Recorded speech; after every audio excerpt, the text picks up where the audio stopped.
And good day to everyone.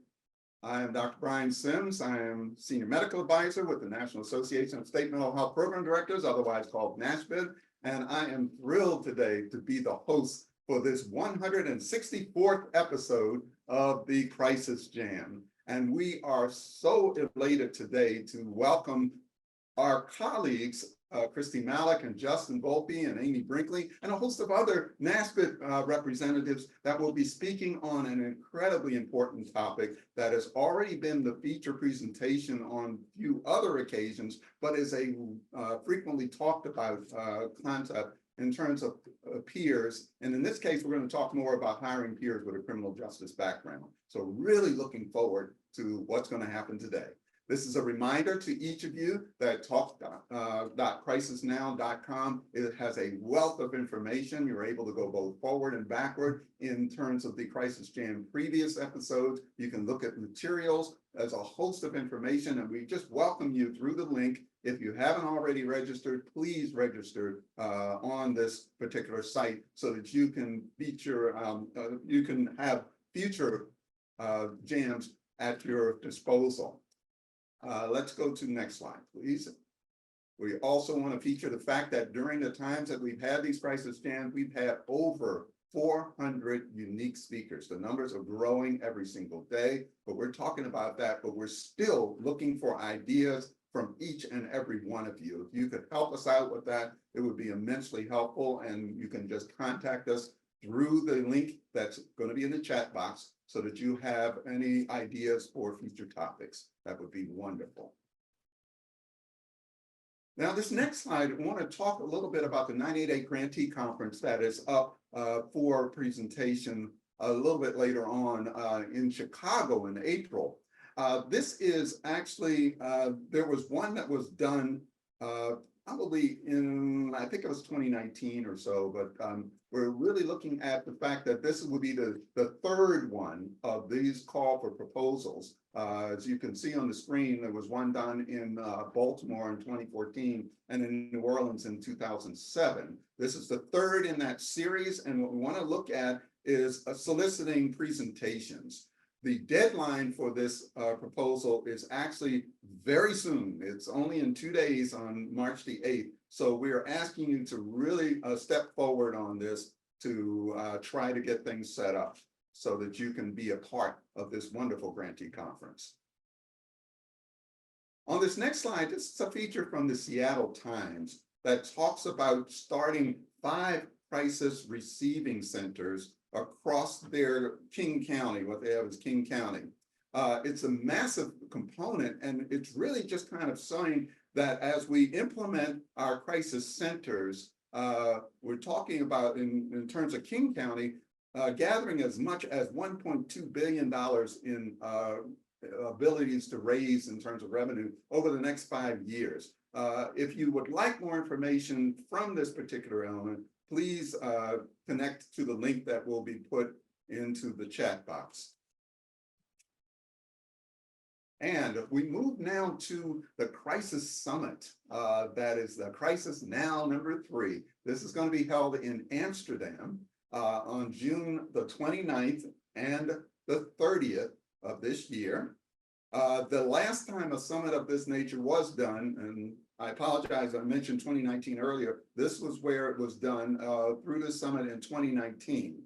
There are scholarships that have been made available, but they're also looking for sponsors. We were just informed today that this is a very popular conference and has been developing larger numbers. So you might want to consider, if you're able to make this trip, to really sign up sooner rather than later. Even though it's not until the end of June, there are numbers that are really showing a robust response to looking at this as acute psychiatry, as first responders and otherwise. All righty, and this is a segue to kind of talk about the Global Leadership Exchange Conference that will be happening just before the Crisis Summit Conference. It will be held beginning Monday, June 24th, and it will go through that Friday, June 28th. During that time, there will be about 35 matches that will be occurring on the first 2 days of the Global Leadership Exchange, and an invitation to all who are able to attend to come to that. But what is nice is that you can piggyback the Crisis Summit towards the end of this, because it will be held also in Amsterdam. And if you are staying in the Utrecht area, otherwise, it's a very short commute to be able to get to the Crisis Summit. So we're looking forward to increased participation. Any additional information, please check your chat box for a link. And now we're going to move to the Crisis Hot Seat. Now, in the Crisis Hot Seat today are all of you. We don't have a person that we're going to do in that, but we have a tremendous thanks to each and every one of you to participate in this particular Crisis Hot Seat. I'll just go ahead with the question. Now, Phil Evans, who's the CEO and president at Protocol Services, says the first and most important element of an effective crisis system is simply making it accessible. And we talked about that word accessible, simplifying as much as possible. So the question that we have to pose to the audience today, we want you to fill in the blank. Now, Phil often says that crisis provider must have the minimum funding required to blank core crisis availability. And you're to choose one. Is it A, coordinate? Is it B, implement? Is it C, supervise and train? Or is D, underwrite? So we'll give you a moment. If you'll place your answers in there, and we'll take a look at where they go from here.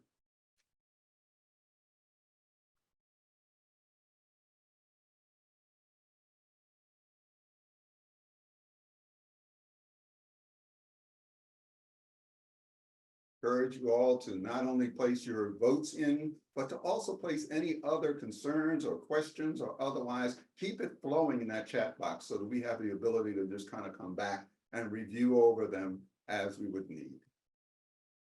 So we're looking now at the outcome, and it appears to be mostly moving towards implementation. At least half of you are saying implement, with a smaller percentage at coordinate, and then it's kind of going down from there at underwriting, and then supervise and train. So thank you so much for the responses. If we take a look at the actual answer, it is to underwrite. Now, the promise of 988 requires crisis services that are sustainable. And that's the key in this particular premise, is to look at the word sustainable, meaning the cost of training, hiring, ramping up, volume variability, and more are covered, both startup and ongoing costs. So that is one of the reasons why the underwriting piece kind of took over. I know when I did the poll, I was looking at implement because of the simplicity and the accessibility. But next slide, please.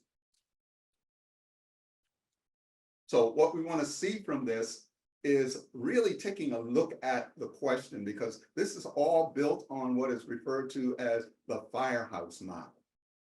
So we know Phil Evans has already said that you must have minimal funding in order to underwrite core crisis availability. But what we want to do is quickly insert a poll for you to take a look at. So on this poll, are your local crisis service funded fundamentally through the firehouse model or some other approach? So you have your answers, possible choices. We would just ask you at this time to select one of them. Is it A, firehouse with sufficient funding? Is it firehouse with insufficient funding for need? Is it C, don't know or you're not sure? Is it D, other models with insufficient funding for need, or other models with sufficient funding for needs? A lot of choices there. So if you'll make your choice at this time.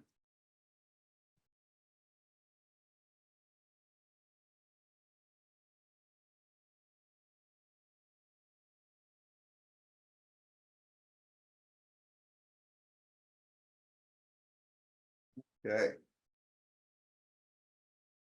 Let's see where we are. And it appears, at least from the poll, we're looking at a majority of you, at least 53%, saying not sure, don't know, which is a good place to be, because as we look at gathering more information and being able to take a look at the system elements, we're hoping to get a lot of those questions answered. So thank you so much for involvement in the poll. And we are ready now to move to our next slide. And this is the opening for our feature presentation for today. And this is a toolkit for hiring peers, and it is my honor to present the presenters that are going to be presenting today. We're going to have Justin Volpe, we're going to have Amy Brinkley, and we're going to have Christy Malik, not necessarily in that order, but I'm going to open it up by passing it on to my friend and colleague, Justin Volpe. Justin, go ahead. Thank you, Dr. Sims. Thank you so much for opening today. Welcome all. Why don't you guys drop in the chat where you guys are from? I would love to see where we got representation across the country. Anybody from South Florida, please let me know.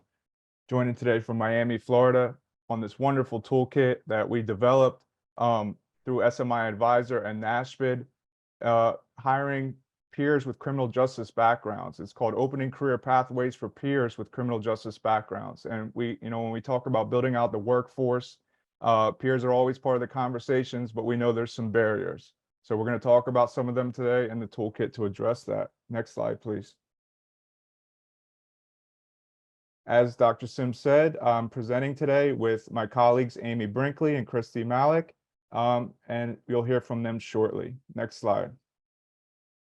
What is peer support? I hope everybody that's been on this crisis jam consistently can answer this question, right? And it's not limited to this description we have here. What is peer support? It's a mutual relationship. It's not coercive. It's the foundation of recovery, right? To have walked that path and to show somebody how you did it and to share that experience. And I have been a peer supporter for 16 years in Miami, Florida. It has been the most meaningful change I made in my life, and I continue to change because of it. So this work and this toolkit is very important to me. Next slide, please. Okay, we're gonna do a polling question here. What is you, whether you're an organization, an employer, or your experience, what do you think the greatest barrier to hiring peer support workers with a criminal background are? There may be more, but we have limited it to 4 responses. So take your time. I guess I got to fill it out too here. And no, you can't pick all of them.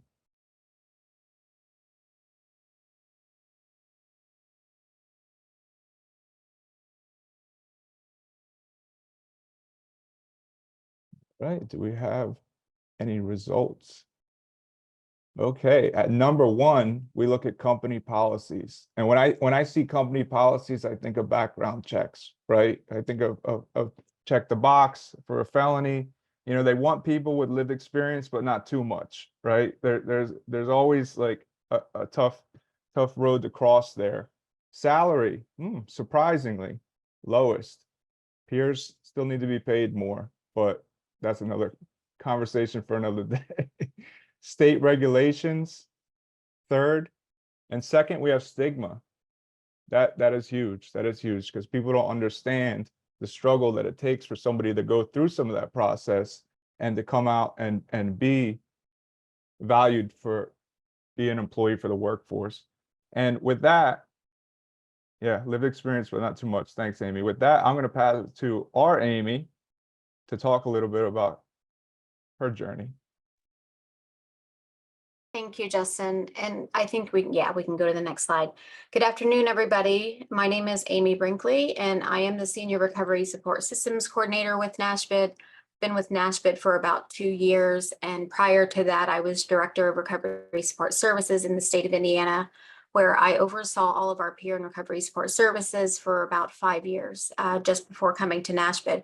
So during this section, we wanted to share a little bit of some examples of the challenges that peers face trying to come back into the workforce for peers who have a criminal justice background. So I noted on the previous slide with the polling results that I wanted to point this out, Justin, is that sometimes the organization or the company policies are actually driven by state regulations. So even though it said company policies was the highest that people thought were restricting them, sometimes they're being driven by the state regulations and people just don't realize it. So I just wanted to to note that from the polling. So as I said, I am a person with direct lived experience in both mental health and substance use recovery, but also with the criminal justice system. So I remember when I was coming back into the community following a prison sentence in the Indiana Department of Corrections, I got certified as a peer pretty early on, and I was kind of hopeful that I was going to get a job and I was going to be able to work in the behavioral health space, and I was kind of excited about that. Unfortunately, I wasn't able to acquire employment for almost 3 years. And so I interviewed at a community mental health center for a peer support position, and went through 2 or 3 different interviews with this organization. She indicated that she wanted to hire me. And then I got a phone call that the Human Resources Office had denied my employment because of my felony background. So I did not end up working in the behavioral health space for about 2.5 years. After that, I ended up working as a server at a restaurant for quite a while, and just volunteering in the community as a peer and building transferable skills that looked good on a resume, but also just provided peer support, which was great. I just wasn't getting paid for it. I eventually moved to Lake County, where a community mental health center ended up taking a risk with me. So I was doing a lot of work with the mental health treatment court, and the community mental health center's executive director was involved with me and decided to support me. And they signed a waiver. I applied for a position. They wanted to hire me. They had to fill out a waiver with the state so that I could work in the community mental health center. And I worked there for about 2 years, and then eventually moved on to state government. The only thing I really wanted to share with you guys regarding the state government employment is that prior to being hired on at the state, I had interviewed for a different position 2 years earlier. And a similar thing had happened where I had gone through 2 or 3 different interviews and was told that I was the top candidate. They really wanted to hire me. I had leadership background in my history. I was in recovery. I had all of these things going for me. But when they rose it to the next level and her boss saw the charges and everything on paper, even though I had been honest about everything, her boss said no. And so fast forward 2 years later, I applied for a different position, didn't think I was going to get it. And after 3 interviews, I was actually offered a position. The only thing different with those 2 jobs, even though they're both with the state government, the only thing that was different was the person that said yes and the person that said no. So I attribute that back to stigma. The role I ended up getting was over the role that I would have gotten previously. So I think that was a God thing. But because it ended up being a better role.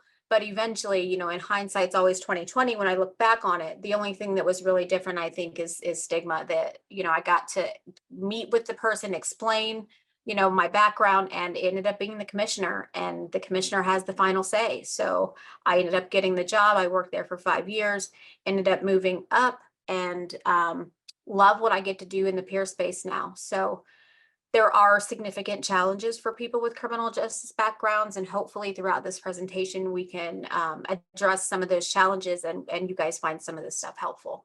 So with that, I will go ahead and move to the next slide and pass it to Christy. Thank you so much, Amy.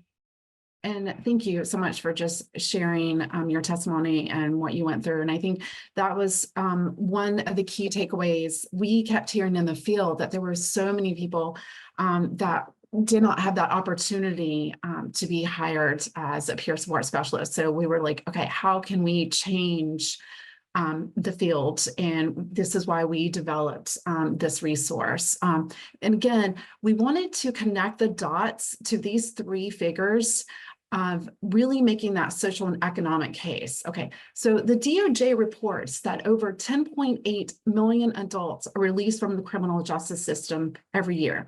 And we know over 50% of those re-entering back into the community have a mental health condition or substance use disorder. Now, the other dot that we're trying to connect is here, SAMHSA reports that over 1 million peer support workers are needed in the behavioral health field to meet the current demand, okay? But yet, DOJ also reports that between 60 to 75% of individuals reintegrating back into the community are still unemployed. And that kind of goes back to what Amy was showing with her story of, the challenges of getting a job that's meaningful and how she can make a difference in the community. So that's one of the reasons that we really wanted to show organizations and employers there's a bidirectional benefit of hiring peers with both criminal justice involvement and that lived experience of SMI and SUD. So for example, many of us are talking about the workforce challenges. Here's a pool of untapped workers that I think organizations are not considering. And we want to think about how we can, again, open those career pathways for peer support specialists with criminal justice involvement. But yet also on the flip side, we have over 10.8 million adults reintegrating back in the community. So these are program participants that are coming to our organizations, and they want to connect with the peer specialist that has gone through their similar journey. It also demonstrates to that program participant that reintegrating and recovery is possible.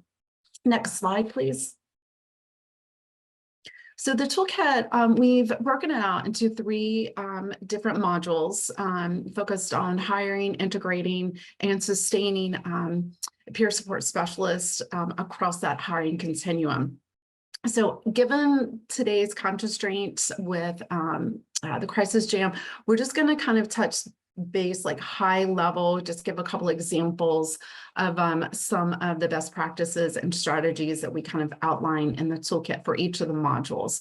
Again, my colleague Day will be inserting the URL where you can download the toolkit. So one of the first parts we're going to start with is the pre-hiring section.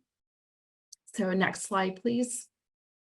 Great, thank you. So for the pre-hiring module, again, the goal was to help employers understand to implement and adopt fair hiring practices that really opens the door for all employees, whether they have a criminal justice background or not. And one of the things that I wanted to highlight here was in 2012, the U.S. Equal Employment Opportunity Commission stated that categorical denial of an applicant with a criminal record in making employment decisions is discriminatory. So I really encourage you to go back to your organization and think wow, are we asking, about a criminal background in that job application process? Because what the EEOC recommends is don't ask about criminal record on that initial job application. Instead, they recommend to conduct an individualized assessment of the applicant. And many of y'all may be wondering oh, well, how do we do that? So they referenced a 1975 court case, which is Green versus Missouri Pacific Railroad decision. So, which is known as the 3 green factors. And Justin is going to go into more details about the 3 green factors. So, again, we encourage you to look at the hiring policies. Again, I can't really touch base on all of them, but again, we go over state, federal and local initiatives to really reduce employment discrimination for job seekers who have a criminal justice involvement. The next bullet I want to talk about is the peer certification process. Amy kind of alluded to this, but imagine if Amy was in a state where she couldn't get her peer certification process because of her criminal background. So there are some state licensing agencies that disqualifies peer specialists from getting that certification because of their background. So again, we encourage you to kind of, look at state licensing regulations and how can we really make a difference and change some of those policies. SAMHSA in last year released the National Model Standards for Peer Support Certification. And within those certification process and standards, they state that's the responsibility of hiring organizations rather than being part of the certification process. So the third bullet we want to talk about is funding considerations. There are some kind of challenges with reimbursing, well, peer support specialists reimbursing via Medicaid because of their criminal justice background. The toolkit really highlights several creative strategies that states have implemented to kind of get around some of those funding obstacles. And lastly, I want to talk about the recruitment process. One of the things that we really wanted to underscore to the job seeker is like, hey, this organization is a recovery and background friendly organization. And when that is put in the job description, it really, again, illustrates to that job seeker, like, oh, they're looking for my background, they're wanting that. So again, it's looking at them as it's a value added skill set that the peer specialist is bringing to the organization. And next, I'm going to pass it to my colleague, Justin. Thank you, Christy.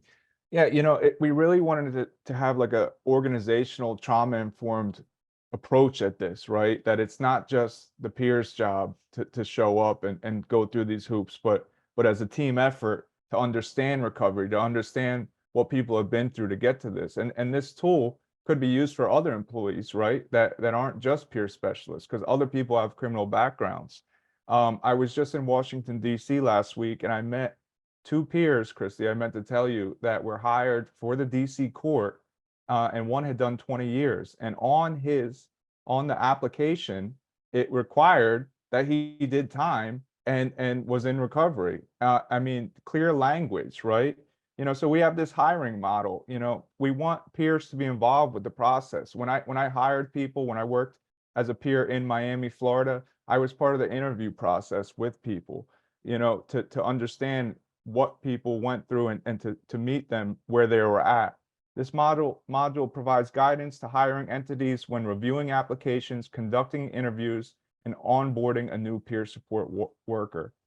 The goal is to focus on the applicant's merits and qualifications for the position, including the value of lived experience with the criminal justice system as a strength rather than a disqualifying factor. This section aims to ensure that organizations are making fair hiring decisions based on the candidate's skill sets, including relevant personal lived experience, while also being open and transparent about specific offenses that would not be a good fit, right? We need to be clear. We need clear language to speak with people, right? To know what to expect. That you don't know how many times I've worked with somebody that was accepted into a job and they said, we're going to hire you. We're going to pay you this much. Oh, but your background came back. I'm sorry. You talk about not being trauma informed. That is a definition of not being trauma informed. And what we really look at in the onboarding process is, background check procedures should be consistent and fair for all applicants. And like Christy was talking about the green factors, that Supreme Court ruling, which is part of the Civil Rights Act, and I think, Day, if you didn't share the link, please share it.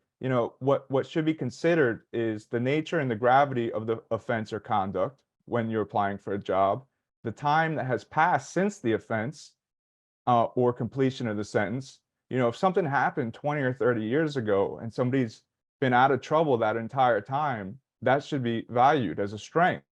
And the nature of the job held or sought. So example, if maybe, I had a forgery crime, maybe I'm not going to work at a bank, right? But that wouldn't stop me from applying to be a peer specialist. Does it relate to the job? Does the crime committed relate to the job that you're applying for? So I think this is really important stuff, and more organizations need to look at this holistic approach, not only for peer specialists, but for all employees, because this is where it's at. And if you want an organization that runs smooth and to retain your workforce, this is how we do it. And I'm going to kick it to Amy. Thank you, Justin. I hope everybody's as excited as we are. And I'm watching the chat. I think you guys are as excited as we are about this toolkit. So we really enjoyed working on this. So getting the peer hired isn't the end of the road. So now that you've got the peer on board, there's some other things that we need to focus on. So the post-hiring module is separated into 4 different focus areas. And we're just going to touch very high level on a couple of them. So in the integration, portion, we talk a lot about demonstrating respect for the peers' boundaries. So the ADA protects people's medical and criminal rights. And so when I got hired on at the state, if my boss had introduced me to the other staff, this is Amy, she's our new person in recovery who's also has a criminal justice background, like that would have made me feel very uncomfortable and that would have violated my rights. And so I am actually, I'm pretty extroverted in my position. I do a lot of public speaking, but I'm actually an introvert and I prefer not to share my experience except for when I'm comfortable or I see a reason to do so. So I like having that choice and autonomy to share what I feel comfortable sharing and what I don't feel comfortable sharing. So when hiring people, we need to understand that everybody's coming with their own stuff and we need to demonstrate respect for their boundaries. And there's laws that protect that. So that's spelled out in the toolkit. The other thing is supervision. So practicing self-awareness and reflection to provide effective recovery-oriented supervision. There's a couple different resources in this section. The one that we highlight here is SAMHSA's Brass Tacks Supervisor of Peer Workers Self-Assessment. I wish a couple of my supervisors had used this during my peer service time. So I had one supervisor who every time I brought something up wanted to teach me about trauma-informed practices. And what if I had always asked if I had experienced trauma related to that. It automatically felt like a disqualifier and dismissal of the things that I was experiencing at the moment that were relatively really happening and had nothing to do with prior trauma. So it was insulting. So having a supervisor, especially non-peer supervisors, but all supervisors should be practicing self-awareness and reflection. Retention. So we want to make sure that now that we have the peer on board, that it's somewhere where they enjoy working, right? So the U.S. Surgeon General put out the framework for workplace mental health and well-being. We highlight that in the toolkit. One of the things that we note in the toolkit also is that the #1 reasons peers resign is lack of work-life balance. So making sure that your organization has policies that support the person that's working and providing peer support is directly tied to retaining the workforce.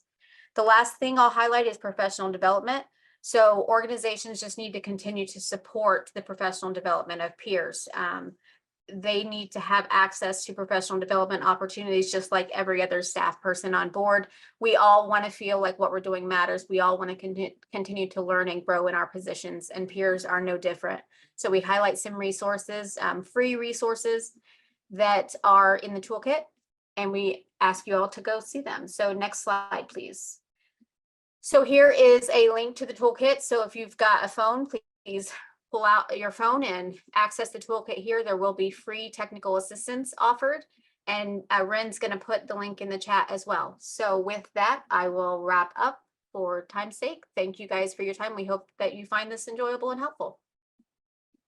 Well, let me first and foremost thank this wonderful team for an amazing presentation. Lots of sort of details, but what you also saw, as Amy pointed out and the rest of you, just the validating comments that came through the chat box, that this is such a needed topic and you guys covered it so beautifully. I want to move into the roundtable discussions, and we have two to discuss today. We're going to start with Tony Sanchez, the owner of Creative Collaborative Solutions. If you'll just give a couple of minutes of overview, sir. Thank you. Welcome, everyone. And first, before I start, I'd like to thank Christy, Amy, and Justin for an amazing and very informative presentation. As a passionate advocate for recovery supports and a person in long-term recovery, I'm honored here to share my thoughts today. So my personal journey in recovery has been transformative. However, the voyage, as rewarding as it has not always been easy. Like Amy, I faced significant employment barriers due to my criminal background. This challenge ultimately led me to apply for the role of director of the Office of Recovery Transformation at Georgia's Department of Behavioral Health and Developmental Disabilities. I didn't apply to get the job. I needed to let them know that it didn't make sense to spend money on training people to use their lived experience to help others just so they could be denied employment because they had criminal justice involvement. It seemed like as if the state or the system or the powers that be didn't believe that recovery was possible. When I first experienced, for me, what I could only describe as an amazing gift of recovery, I made a conscious decision to heal in public and live my recovery out loud. sharing with others how it has allowed me to go from unemployed and unemployable, going from long-term incarceration to becoming a productive member of society. Today, I'm a homeowner, a business owner, and a taxpayer. And I still remember what it felt like not to have hope and to think I didn't belong here on this earth. And that is why I applied for the position at DBHDD, to tell them that with the proper support to a person, a family, a community, recovery is not only possible, it should always be the expectation. My experience as the director of the Office of Recovery Transformation at Georgia's DBHDD taught me the importance of implementing recovery-oriented practices. With the blessing from the commissioner and in collaboration with the legal department, the behavioral health division, advocates, and other stakeholders, we worked tirelessly to change policies that unfairly limited the employment opportunities for individuals like me. I know all too well the sting of rejection, the frustration of being continually denied employment long after paying my debt to society. It's a narrative all too common in our communities, especially for those Black and Brown with Black and Brown heritage. I've seen peers marginalized and discriminated against, not for who they are now, but for mistakes they've made in the past. These experiences underscore the need for inclusivity in hiring practices, especially for those who have faced the challenges of a criminal background. It's a time to shift our mindset and challenge the stigma that once a criminal, always a criminal. We need to see individuals as returned citizens, people with valuable life experiences and the potential to contribute significantly to our society. I advocate for viewing the totality of a candidate, including their recovery journey. It has been proven that through understanding and support, people in recovery can excel in their roles, benefiting both themselves and those they help. In conclusion, hiring peers with a criminal background is not just about giving a person a job. It's about recognizing their potential to transform lives, including their own. It's about building a more compassionate and understanding society. So let's continue to break down barriers and create opportunities for all. Thank you. Oh, thank you, Tommy. I absolutely, if you look at the comments in the chat box, very, very, very supportive that maybe we should have put you in as a primary speaker there. It's wonderfully and eloquently played, sir. We are actually going to ask you to come back a little bit later for some more comments. So just brace yourself there. But I'm going to move to our second person, Elizabeth. Elizabeth Hunt is our senior research advisor here at NASMHPD for a few reflections on the discussion today. Yes, good afternoon, and thank you for inviting me. First, I want to say how thrilled I am to have Dr. Sims, Christy, Amy, and Justin as my colleagues here at NASMHPD. This is such a fantastic presentation, but they're also really doing such important work. Thrilled to be a part of. In reflection on this presentation, I really wanted to reiterate the need that this project helps to address, that was communicated so well by Amy, Justin, and Tony's stories, but really trying to approach this more from a population level to complement that lived experience lens. So we all know as people that attend these crisis jams that there's a significant overrepresentation of people with serious mental illness in the criminal justice system. And there has been significant attention that has been paid to addressing this problem, especially over the past 10 years or so, with substantial investments in law enforcement training, attempts to build out the behavioral health system capacity, such as inpatient beds, as well as funding various diversion programs. Yet the overrepresentation of people with serious mental illness in the criminal justice system remains a major issue in many communities, and really suggesting that this is such a complex problem that requires multiple approaches as solutions. And peers really serve as an important and unique role in the crisis service system, especially in engagement, follow-up, and addressing criminogenic risk factors that cannot be replicated by other programs or providers. So just a quick example of this from my own experience is that I was involved in an epidemiological study looking to determine the prevalence of serious mental illness in the US, including in non-household populations like prisons. And data collection happened to be in 2020 and 2021 in the midst of the COVID-19 pandemic. And when clinical interviewers were going into prisons to conduct these interviews for the study, the interviews were taking significantly longer than the study team anticipated. And so there was some sort of troubleshooting about trying to figure out why that might be the case. And what it was is because the clinical interview was the first person that many of these individuals had seen in person besides correction officers in almost a year, and just really were interested in wanting to talk. And so I just, think that just really highlights the important that individuals with mental illness and criminal justice backgrounds that lived experience have unique experiences that only someone else who has also experienced that can relate to. And so while there isn't a lot of published research on the topic in particular, there is research to suggest the value of employment on sustained recovery and reduced recidivism back into the criminal justice system.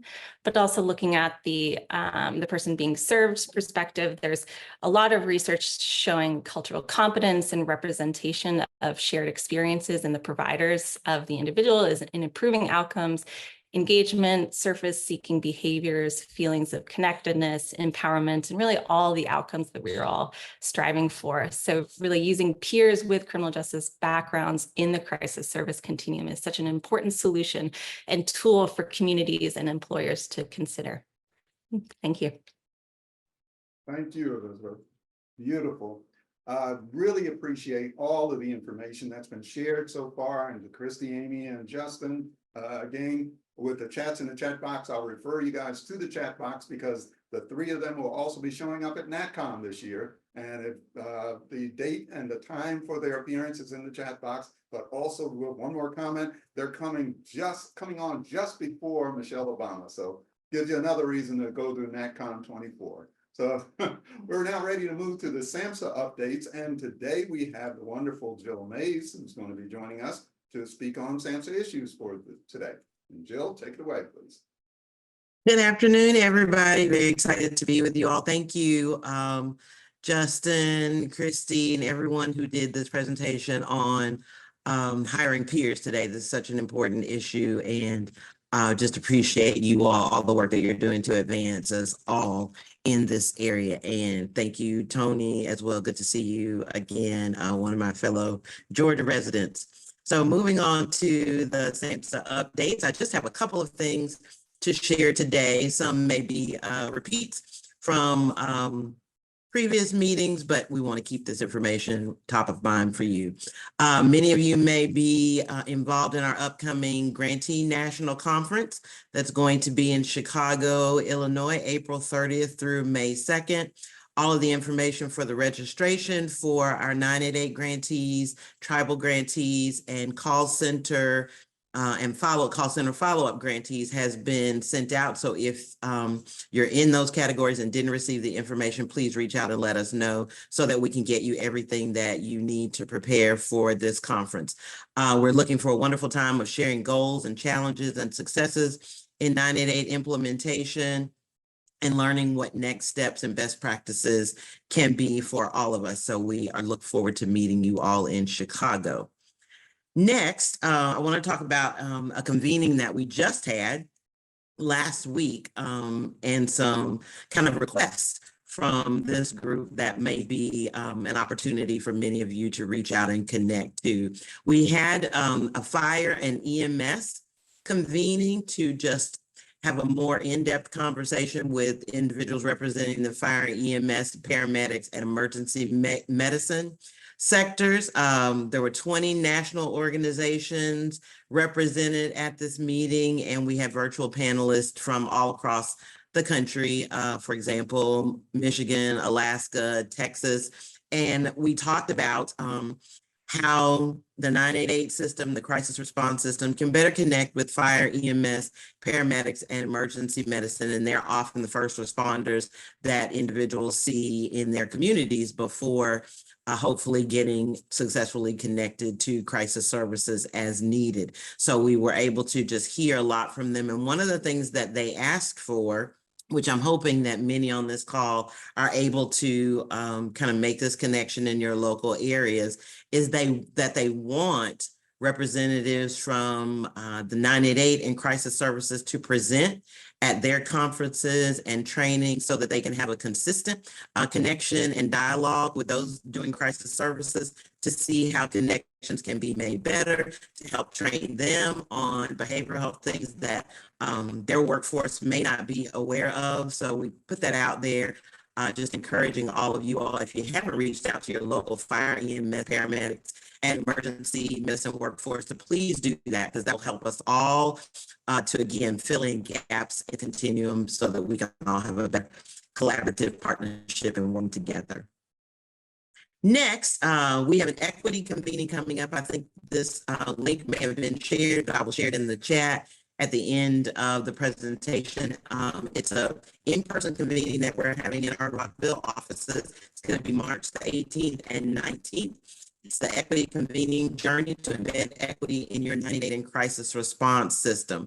And this is designed to bring together kind of a diverse cross-section of, we're calling everybody a subject matter expert because everyone who attends will bring the cultural lens, especially across the intersections that may be representative of us all. And this will be 988 grantees, crisis call center staff, behavioral health leaders, policymakers, providers, researchers, and individuals with lived experience. And we all want to learn together, share together, and provide critical input on the courageous conversations that need to happen in all of our local communities and the work that's still needed to ensure that everyone everywhere has access to equitable crisis services. So we do encourage you to consider registering and attending this event. And again, I will put that link in the chat. And the final update, I know that Black History Month is over, but in honor of Black History Month, we have added some new material to our 988 partner toolkit, some very wonderful high image resolution photographs that you can use in your marketing and communication efforts for this specific target audience. There are new social media posts, new wallet cards. So we encourage you to take a look at the new material in the partner toolkit that we added in observance of African American History Month. And that is all of my update.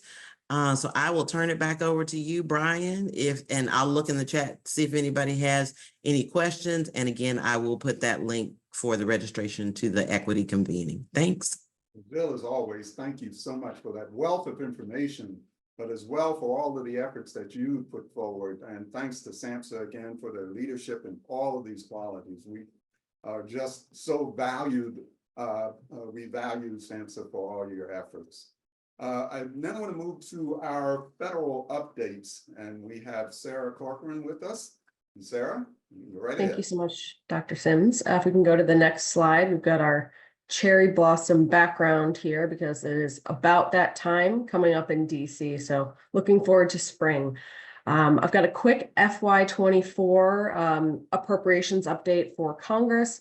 As we speak, I believe the House is considering a minibus package, which is a package of multiple appropriations bills from the different subcommittees in the appropriations committees. This minibus includes agriculture, commerce, justice, science, energy, water, and a few other, a total of 6 different individual bills for the rest of FY24 funding. That deadline is Friday at midnight. So the House and Senate has to pass that bill before Friday at midnight to keep those different agencies open. The bill last week actually extended the deadline for the other 6 of the 12 total bills, which includes the labor HHS bill, which is the one where SAMHSA and HRSA, of course, are funded through. That new deadline for that continuing resolution is March 22nd. So we'll keep you posted on that if they're able to find an agreement on the rest of FY24 funding before then, or if we're looking at another short-term continuing resolution in the HHS space.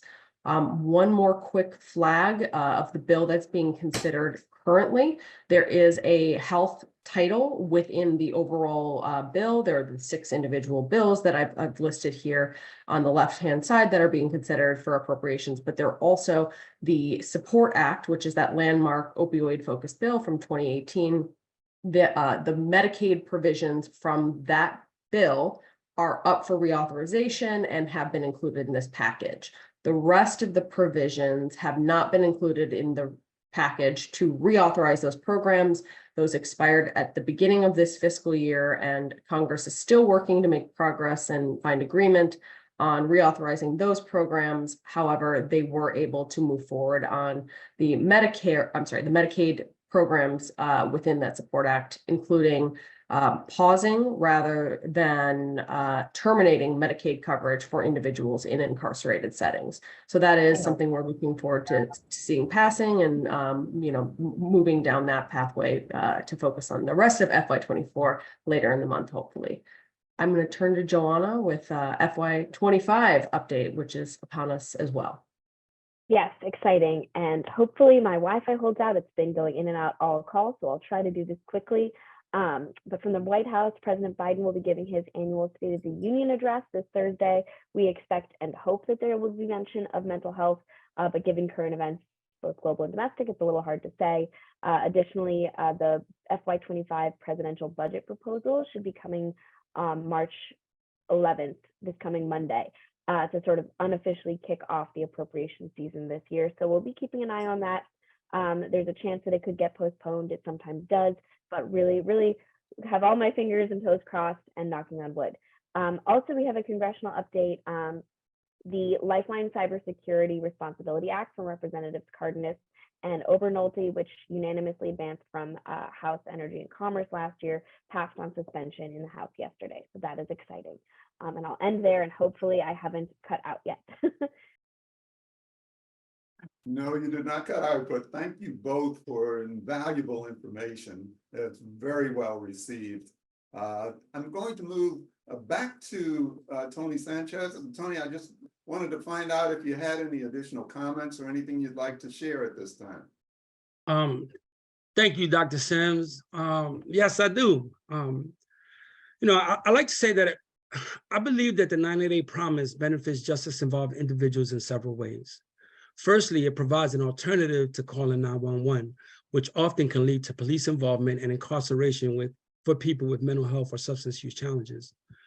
Research shows that people with serious mental illness are overrepresented in jails and prisons, and incarceration worsens their condition and increase their risk of recidivism. By calling 988, people in crisis access appropriate and compassionate care, helping them stabilize and recover rather than being punished and stigmatized. Secondly, the 988 promise creates more opportunities for hiring justice-involved individuals who, as we heard today, face many barriers to employment due to their criminal records. The 988 promise requires a large and diverse workforce to staff the crisis call centers, mobile teams, and receiving facilities. Justice-involved individuals bring valuable skills and lived experience to these roles. By hiring them, the 988 promise works on reducing stigma and discrimination and promotes social inclusion and economic empowerment. Thirdly, the 988 promise leads to better care in the behavioral health crisis continuum, which is essential for preventing and treating mental health and substance use challenges. The behavioral health crisis continuum offers a range of interventions for people at different stages of crisis, from prevention and early intervention to acute and post-crisis care. This continuum is also coordinated with other systems of care, such as primary care, social services, and peer support. By providing timely and accessible and effective care, the behavioral health crisis continuum improves the health outcomes and quality of life of people with mental health and substance use challenges, and reduces the costs and burdens on the healthcare and criminal justice system, or I like to call it, it's the gift that keeps on giving. In conclusion, I believe the 988 promise is a positive and promising development for justice-involved individuals and the behavioral health community. As the 988 promise continues to be implemented with fidelity and sustainability, my hope is that the support from all stakeholders continues to grow. I also hope the 988 promise inspires more initiatives and innovations to address the needs and strengths of justice-involved individuals and to promote a culture of recovery and wellness for all. Thank you. Wow, Tony, thank you, sir. Thank you for that beautiful lived lens moment to just remind us of where we need to be going. So keep your box open, because I have a feeling you're going to get flooded with a number of questions and follow-up. But thank you so much for being a part of today's Crisis Jam. I want to move now to our Crisis Talk. And I'll ask and invite Stephanie Hepburn if she'll come forward and take it away, Stephanie. Thank you, Brian. So I'd like to welcome Jessie Davis. Hi, Jessie. She's the former president of the National Association of Peer Supporters and current senior program coordinator of Southwest Mental Health Technology Transfer Center at the University of Texas at Austin. Jessie, you shared how peer support specialists often are miscategorized and the impact that that's had. And if you could share a little bit about what that looks like and some of the steps that are being taken to counter them. Yeah, thank you so much. I will share a little bit by saying that there are a few different ways we end up being categorized. One way is from my experience of working as a peer professional. I was hired at an organization, and in orientation, they weren't prepared for me, and they had me watching folks check in people to the doctor's office at the front desk for my full first day because they thought that was the closest thing to what I'd been hired to do. And in other ways, we're miscategorized by being considered paraprofessionals. I'm not sure if folks on here are familiar, but paraprofessional definition, and I'll add a link in the chat here. But a paraprofessional definition, according to Merriam-Webster, is a person who, oh, wait, I had the wrong one. Sorry, a trained aide who assists a professional person, such as a teacher or a doctor. That's not what peers do. We are professionals in our own right, and we provide peer services, and a lot of times we are miscategorized. Our data is even tied up with community health workers at the federal level. And so in all these different ways, we are being lumped into different areas that are not accurate representations of what we do or who we are. And so when you talk about the impact on pay, what does that look like? I know you've seen a little bit of change. Can you talk about, there seems to be increased awareness about the role and the need for peers, but not necessarily increased understanding. So you've got this increased awareness without the understanding. How does that impact pay specifically? I would say that people are being classed inappropriately at jobs, especially when they are the first or the only peer supporter at their position, or their organization is just unfamiliar. And so that tends to lead to people being paid less because of the roles that they're being compared to being paid less. Personally, I like to say that there should be a $25 minimum starting for any peer specialist. There should be no peer specialist across the country being paid less than $25 an hour. But I see different people all the time being paid very much under that due to just not understanding what goes into the role. Thank you so much, Jessie. I think the last question I have, if we have a second, Brian, tell me if we don't, but you talked about clumping the role together. What I know you mentioned to me in the article, and I direct everybody to go check it out. What can be done to disentangle conflating those roles? Well, for one, making sure that we are following the guidance documents and support, like what Amy has provided with the toolkit. Yes. And also, we have a national push with the Department of Labor trying to separate the standard occupational code for peer specialists separate from community health workers. And in conversations with different community health worker associations and representatives, it seems like community health workers are very much aligned with this effort because we're messing up their data too. But getting behind that effort, working on policy change and making sure that we are consistently advocating and educating on what peer support actually is and does. Thank you so much for taking the time to come on with me. Thank you. I'll pass it back to you, Brian. Thank you both for really rounding out what has been a robust and very positive discussion today. I just want to remind people as we move on by Moving America's Soul-Warm Suicide to just encourage you to share this through the YouTube accesses so that you can get the word out to others about all of the wonderful presentations that have come up so far in raising the awareness with regards to 988. Next slide, please. We'll then move into our next episode, episode 165, about service members, veterans, and their families. And our host then will be Stacey Owens. And coming in 2 weeks will be Evolution of a Comprehensive Crisis System with Margie Balfour, who everyone is familiar with. But this, from our understanding, will be the first time that she will be as a featured presenter. So we're really looking forward to that as well.